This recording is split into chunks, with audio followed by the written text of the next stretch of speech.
महाराष्ट्रामध्ये अनुसूचित जातीचं उपवर्गीकरण करण्याचा जो घाट सरकारने रचलेला आहे तो नाहक आहे. महाराष्ट्र हा फुले शाहू आंबेडकरांचा महाराष्ट्र आहे. छत्रपती शिवाजी महाराजांचा हा महाराष्ट्र आहे. या महाराष्ट्रामध्ये बहुजन समाज, अनुसूचित जाती जमाती, ओबीसी हे एकत्र राहतात, गुण्यागोविंदाने राहतात. येथे यांच्यामध्ये कोणत्याही प्रकारची फूट पडू नये. अनुसूचित जातीचे मातंग, मार, चर्मकार, बौद्ध सगळ्या 59 जाती एकमेकाशी मैत्री भावाने राहतात. त्यांच्यामध्ये कोणत्याही प्रकारचा मनभेद होऊ नये यासाठी सरकारने अनुसूचित जातीचे उपवर्गीकरण करू नये. डॉक्टर बाबासाहेब आंबेडकरांनी सुद्धा समस्त अनुसूचित जातीला एकत्र ठेवण्यासाठी प्रयत्न केले. त्यामुळे बाबासाहेबांच्या विचाराच्या विरोधात सुद्धा जाऊ नये. आणि दुसरं म्हणजे महाराष्ट्रामध्ये जेवढ्या जाती आहे त्यामध्ये कोणत्याही जातीने कोणत्याही जातीचं आरक्षण लाटलेलं नाही, कोणालाही प्रगतीपासून रोखलेलं नाही. उपवर्गीकरणाचा जो महत्त्वाचा एक मुद्दा असतो की एका जातीने दुसऱ्या जातीला समोर येऊ दिलं नाही, तर महाराष्ट्रामध्ये असं काहीच झालेलं नाही. उदाहरणार्थ महाराष्ट्रामध्ये बौद्धांची संख्या 9%, कधी 10% सांगितल्या जाते, परंतु त्यांच्या नोकरीमधलं प्रमाण जे आहे 5.67% आहे. त्यामुळे त्यांचेच जागा पूर्ण झालेल्या नाहीत किंवा समस्त अनुसूचित जातीचा 13%चा अनुशेषसुद्धा पूर्ण भरला गेलेला नाही. त्यामुळे महारांनी कोणाच्या जागा लाटल्या हे म्हणणं हे बरोबर नाही आहे. यामध्ये काहीही तथ्य नाही. आपण सगळ्यांनी मिळून या महाराष्ट्रामध्ये राहिलं पाहिजे. अनुसूचित जाती जमातीमध्ये बौद्धांनी खूप प्रगती केली असा एक आरोप केला जाता आणि बौद्ध पण ती गोष्ट स्वीकार करते. बौद्धांची लोकसंख्या जास्त असल्यामुळे तसं वाढणं स्वाभाविक आहे. परंतु बौद्धांचे सुद्धा परिस्थिती ही मातंग आणि चर्मकार यांच्यासारखीच आहे. गावखेड्यामध्ये जाऊन बघा तुम्ही, किंवा तुम्ही स्लममध्ये जाऊन बघा.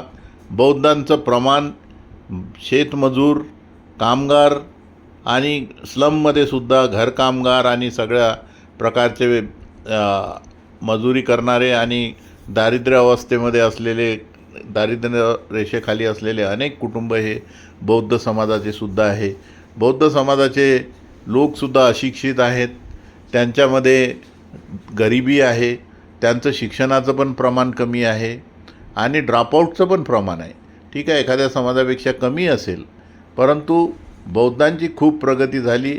हा जो एक समज आहे तो समज दूर केला पाहिजे. बौद्धांची सुद्धा अद्याप प्रगती व्हायची आहे. त्यांची लोकसंख्या जास्त झाल्यामुळे आणि थोडेसे बोटावर मोजण्या इतके लोक शहरामध्ये आले असल्यामुळे लोकांना असं वाटतं की बौद्धांची खूप प्रगती झाली, बौद्धांनी आम्हाला लाटलं, आमच्या जागा लाटल्या, पण असं काहीही झालेलं नाही.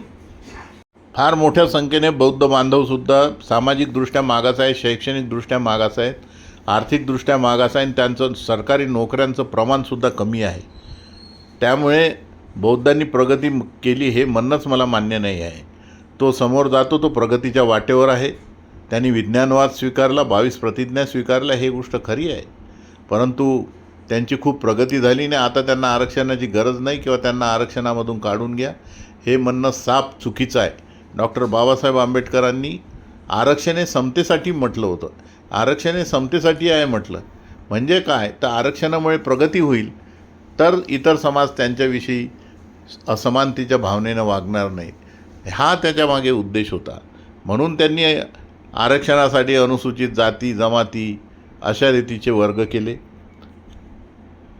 दुसरं असे की 2011च्या जनगणनेच्या आधारे कोणतेही उपवर्गीकरण चुकीचं आहे. 2026-27चं जनगणना होऊ द्या.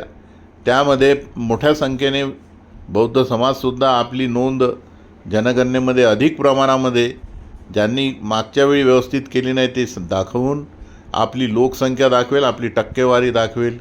गेल्या वेळी 80 लाख अनुसूचित या 37 नंबरची संख्या होती, परंतु यावेळी ती 1 कोटीच्या पुढे जाईल. तर हा सुद्धा एक महत्त्वाचा विचार आहे.